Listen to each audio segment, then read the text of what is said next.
Dragon Ball Z. So Maisie, if you're out there, Maisie was the first one to ever buy me a Beachfield. This is not a paid ad, but I wear Beachfield slouchy beanies because So you still wear? So you did now. Fun fact, right? You actually tried to contact those people and say, "Hey, I can't find you. I'm out of your Beachfield, and and they only make them in the UK. And you couldn't get them in." It's changed now. You can get them on Amazon now. Okay. But like 4 or 5 years ago when I got them, I was like, these are amazing. I tried to buy them here in the States, where we were in Canada filming like season 10 or something. And I was like, hey, I can't find your beanies in Vancouver, but I live in Texas as well. I go to LA sometimes. And they're like, oh, no, mate. Well, glad you like our product. And I was like, okay, I'm gonna kick it up a notch. And I was like, well, while filming my TV show, I do travel around to Toronto. And they were like, oh, by the way, I don't know if you're doing like Brisbane, Australia, or like South Africa, or combination, like Inverness, Scotland. Like, by the way, that's where they're a little bit of everything. Well, right? His mom was from Inverness, but his dad was from Brisbane. So yeah. And then they were raised in Johannesburg. Okay. Well, then it really makes sense. I mean, you're killing it. You're nailing it. Yeah. So, okay, mate. Well, we love TV as well. And I was like, hey, can I buy a bunch? And they're like, no, but we wish you well. And I was like, Sonangavar. Basically. And so finally they sell them on Amazon. But now I don't. But the awkward thing now is that you don't really need it. I don't need it. So I started wearing beanies. I think some people know this, but because I was working out at Bally's Total Fitness in Studio City. I think it's Bally's 20 years ago. And as I was running, my hair was flipping around, and the person on the treadmill next to me was like, they were looking around like something was dripping, and they realized it was my hair like flying in the wind. I had your hair. And so they moved like one treadmill over, and I was like, oh, okay, no, note to self. And so I started wearing beanies, and now I wear them in 100 degrees. I mean, But then also, take it a step further. So you tackled the problem with a beanie. I did, yeah. And then years later, I'm running with him, training. We're training for a marathon, and we're in a gym, and we're both side by side on a treadmill because the weather is just awful. And he and I are running, and we're like 11 miles on a treadmill. Now, I don't know if anybody's ever run 11 miles on a treadmill. Not fun. It is like painstakingly boring. Yeah. I really have never done it. It was like December in Vancouver. So right. I thought it was awful. You have logged thousands of miles on a treadmill. I'm not a big runner. My body's not designed for it. I've got bow-legged. I should be riding a horse. But we're running, and we get to like mile 5 or 6 or whatever. And I noticed that from my elbows, I'm flinging sweat. It's just flying.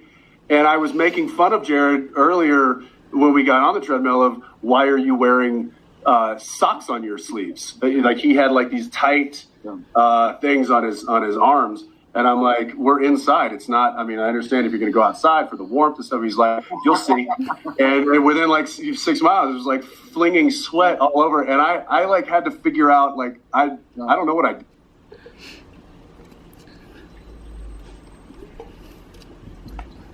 And then you moved over because you were embarrassed of me, and that's fine. Well, I was just like sick and tired of your sweat. Of getting hit, hitting you in the face. Sweat. The well sweat. All right. Hey, guys. We probably should answer some questions. We have, it's been a while since we've done this, clearly. First and foremost, I think I'll speak for both of us. Say, we miss you guys. Thank y'all for joining us on a Sunday. I missed you, dude. I miss you better. You know, this is the longest Jared and I have gone without seeing each other in 15 years. I know. I started to.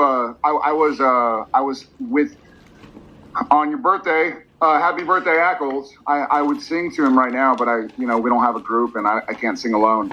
And you can't fall in the background and let everybody else. Jensen, happy birthday.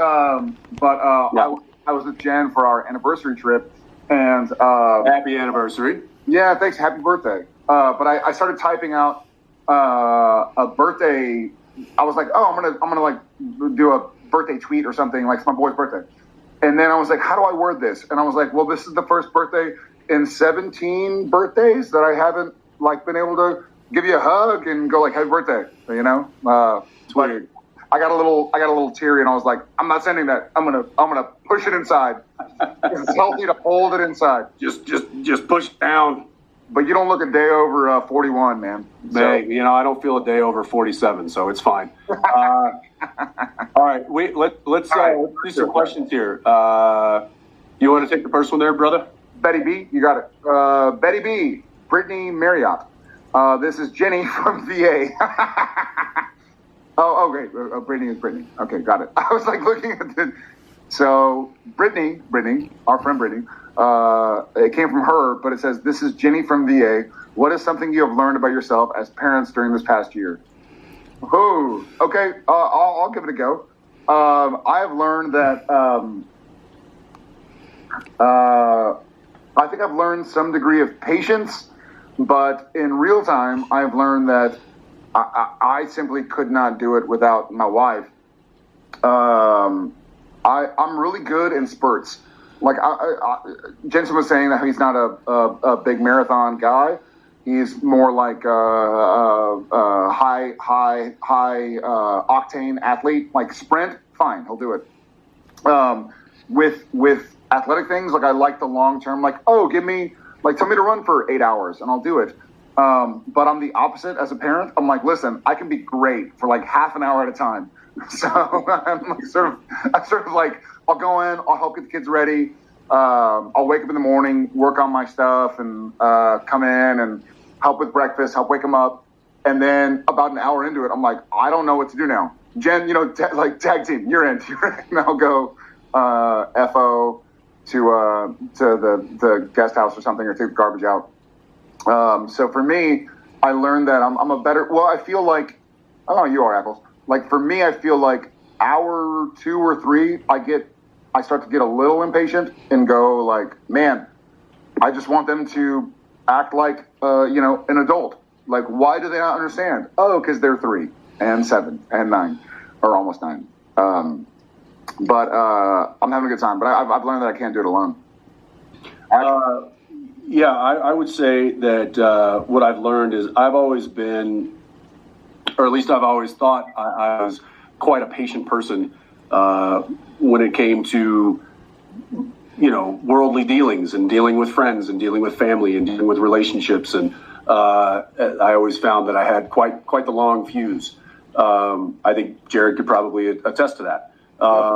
And I've found that my parenting fuse is far shorter than I had ever hoped it would be. And that is to say, not that I'm getting angry or anything. It's the frustration. And like Jared said, it's when you've got 3, and he and I both have 3 children. There's a lot, and I have learned to ask for help. I have learned to not try and do everything that I thought I was going to be able to do, which is like get all 3 of them ready for bed within 30 minutes. Like, oh, so and so is calling in 30 minutes, or you got to Zoom in an hour. You got to get so and so ready, or you got to do this. Be like, oh yeah, I get that. So it's I think learning to extend that fuse. That's something that I've done as a parent, and as a man, inherently, like we don't want to ask for help. That's not our MO. We want to fix things. We want to do it ourselves and complete the task. So I think realizing that that's not always going to be the case, and that you not only need help, but you need to have more patience. And really, this is just when Danielle asks me to do something.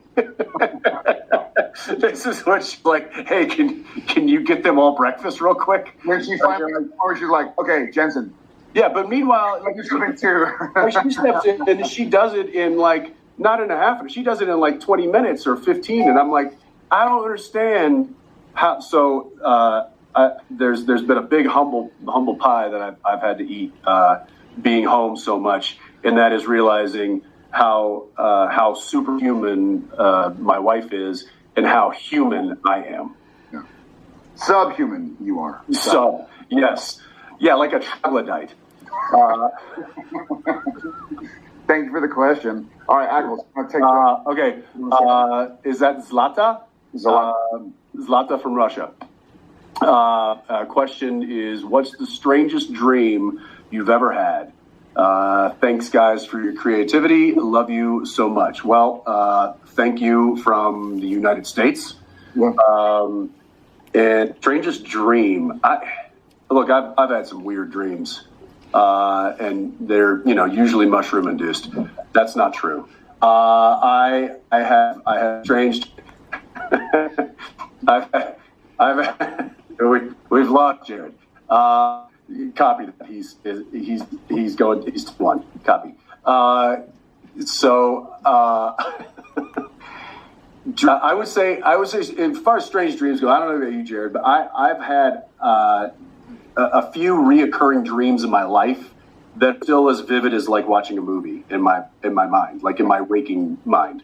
And they usually revolve around some sort of apocalyptic thing that's happening, and I'm having to save somebody that can't save themselves, and it just sucks. And I always get caught in the stairwell of a parking garage, listening to like the end close in, and I don't know that there's I don't know what that means. But it's one that comes to mind. Yeah.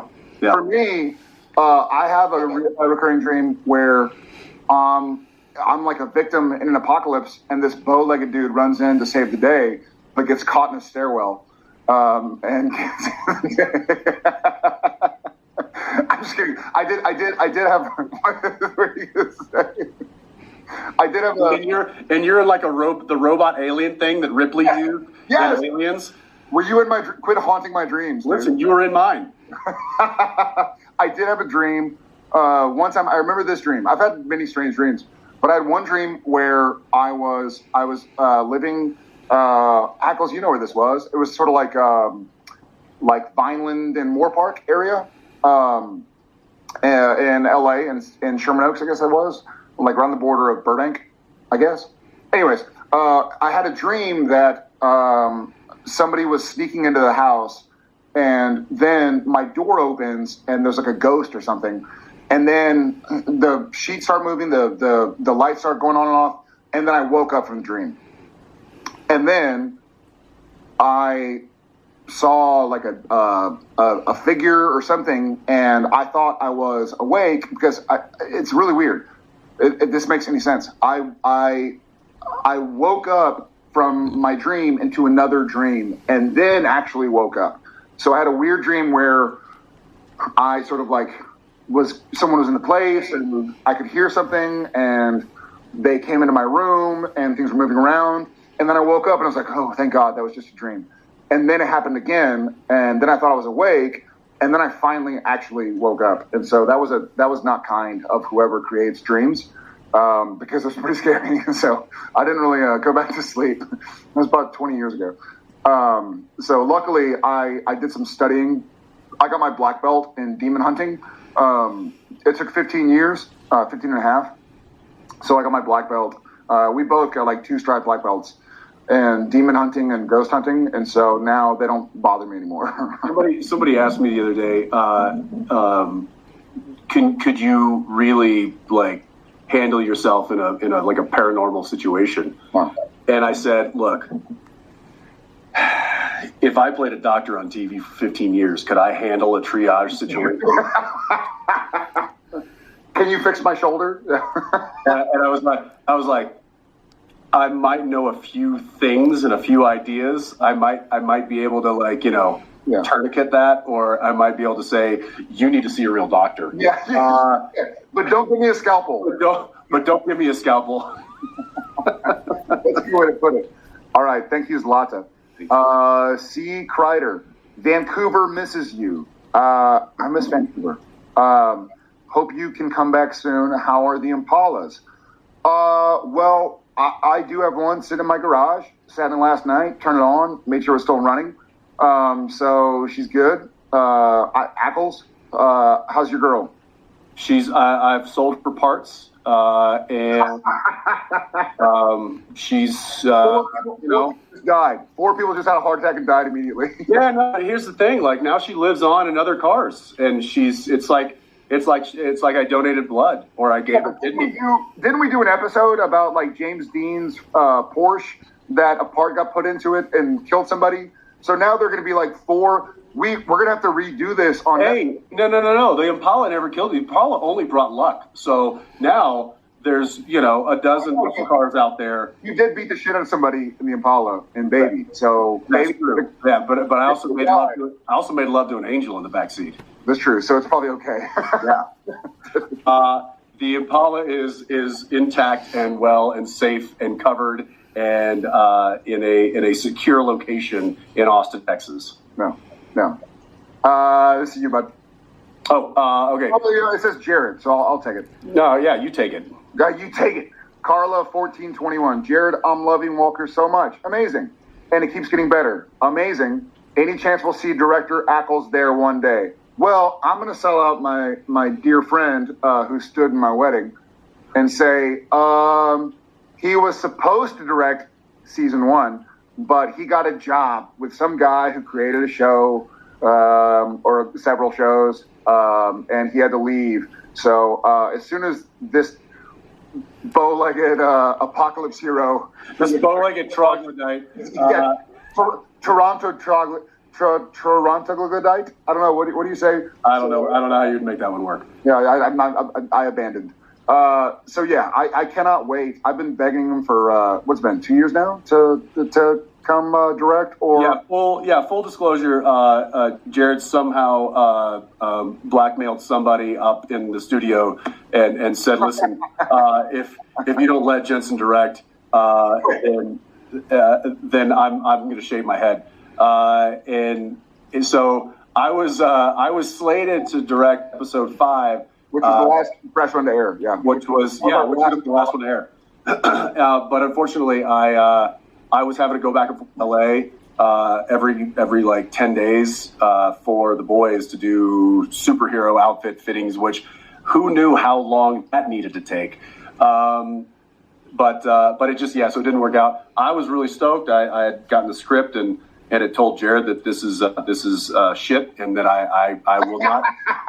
I refuse to do this. No, it was something I was really looking forward to. He only took the boys because he was like, well, how do I get out of Walker? Right. I got to go work with Kripke in Toronto. I only took one job to usurp another. That was really. No, it was. I mean, I thought it was going to be really. It'll be really cool to be on set with him again, and I know that for and I forgive me if I'm speaking out of turn. Jared, I think was looking forward to having somebody who knew him so well to be there on set with him in helping kind of in a creative manner,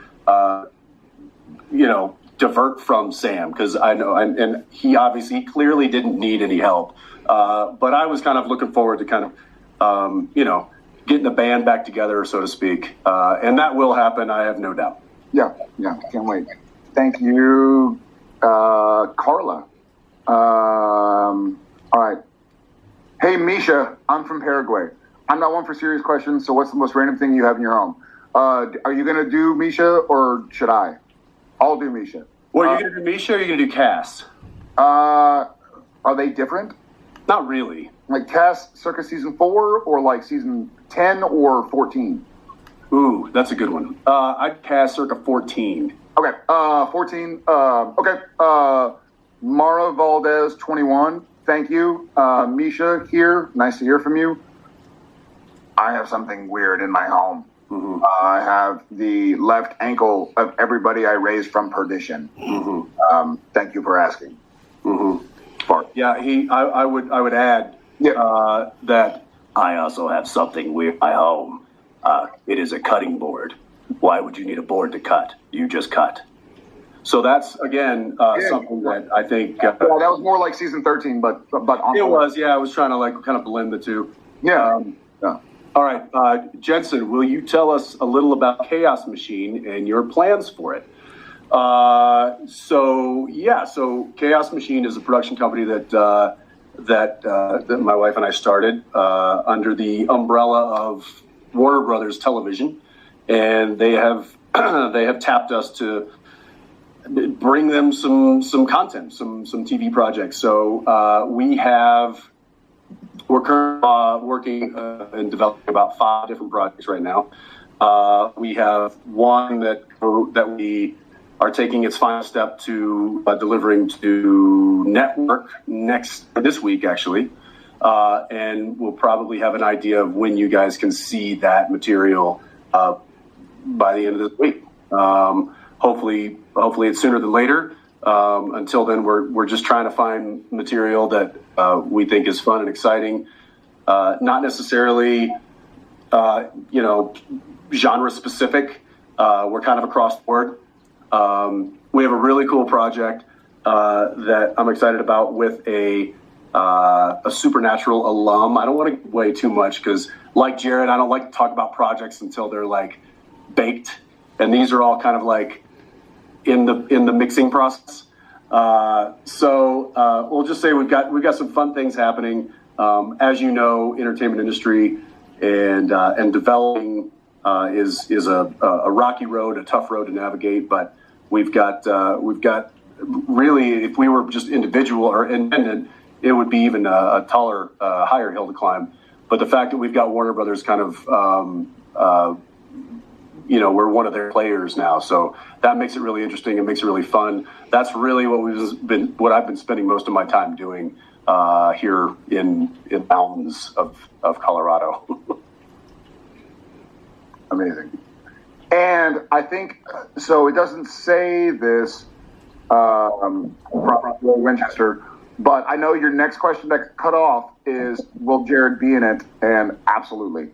I will totally roll over, go from stage 1 to stage 3 and be on Jensen and Dee's new show. Yeah. The question got cut off. And then wait a second. I have a new development here. Is there there it is. Jared's already there.